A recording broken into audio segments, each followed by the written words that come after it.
Last video we made 5 Convergent Pokemon, but we noticed that Convergent Pokemon are vastly different from regional forms. That's why today we've really tried to make the best conceptual designs. Will these be better than the 5 drawings we made last time? Spoiler alert, they are. Our first Convergent Pokemon is Wishy-Washy. At this point I'm pretty confident that I know what a Convergent Pokemon is, but let me enlighten the people that still don't. A good Convergent Pokemon is basically a different animal, but looks and acts very similar. This is why we went for a spider like Wishy-Washy. There are certain spiders that carry their babies on their back, which works perfectly for this concept. The goal for this drawing was to make him look really cute and a little bit scared. For the colors I decided to reference a Black Widow. I won't be showing examples of all of these spiders, because I'm terrified of those guys. Wibby-Webby, the small spider Pokemon. Wibby-Webby on their own are extremely weak and cowardly. Their glowing eyes serve as a signal for their colony to unite and form a powerful foe. Their ability is called Colonize. This ability changes the Pokemon's form when it's level 20 and has more than 25% HP. When their HP drops below 25%, it changes back to its solo form. I feel like this is a perfect Convergent form, and I love the fact that it shinies in the colors of Wishy-Washy. For the second form we actually had to go big. I really struggled to come up with a good design.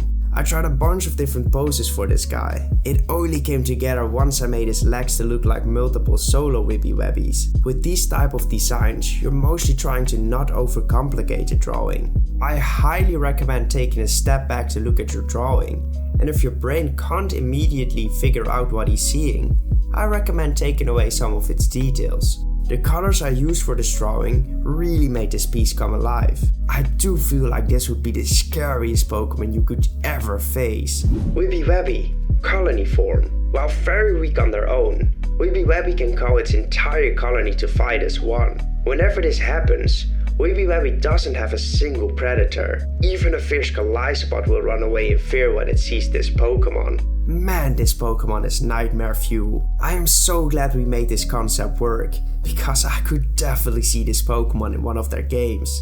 If you want to see your Fakemon ideas come to life, make sure to subscribe, because we livestream the creation of these pieces every Monday and Friday. Well, I hope to see you there.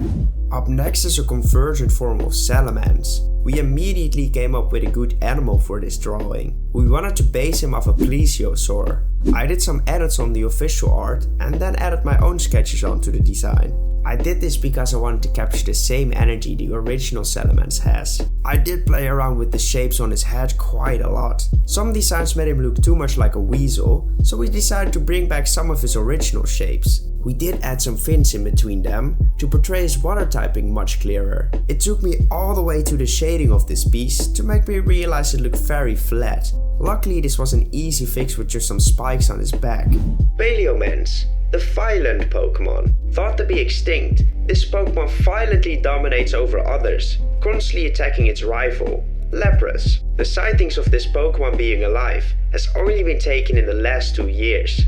It is a very intimidating Pokemon. I do have to say that this is not my favorite Fakemon of the bunch. I still feel like it needs something else to work, but I can't figure out what. Definitely let me know if you know how to fix this guy.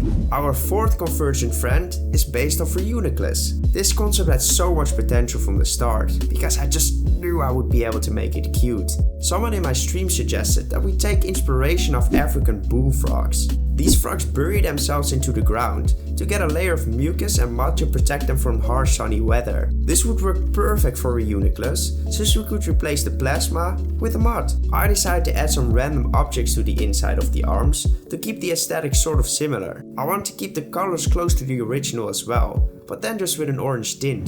Reuniclus, the mucus Pokemon. Reuniclus' skin dries out easily in bright sunlight. This is why they roll in mud to form a thick layer of mucus to keep their bodies moist. They can expand their reach by adding more mucus to their bodies, which drastically helps them in battle. I love this design so much. This really shows that if you have a good concept, the drawing instantly improves as well. Of course the drawing itself is important too, but a good concept goes a long way on its own. Last but definitely not least, is Convergent Lucario. Someone else suggested that we base Lucario off of Horus instead of Anubis. I instantly fell in love with this concept because I knew how cool the end result was going to be. My biggest piece of reference was Azir from League of Legends. I tried to make his legs look like his strongest point, and I wanted his pose to show leadership. I gave him a cape because that would fit this perfectly. We also took some time to decide on the colors, but once we made up our mind and rendered the piece, it looked absolutely insane. Emperio, the Emperor Pokemon. Emperio is a Pokemon with a regal and powerful presence. It is known for its exceptional fighting skills and strategic mind.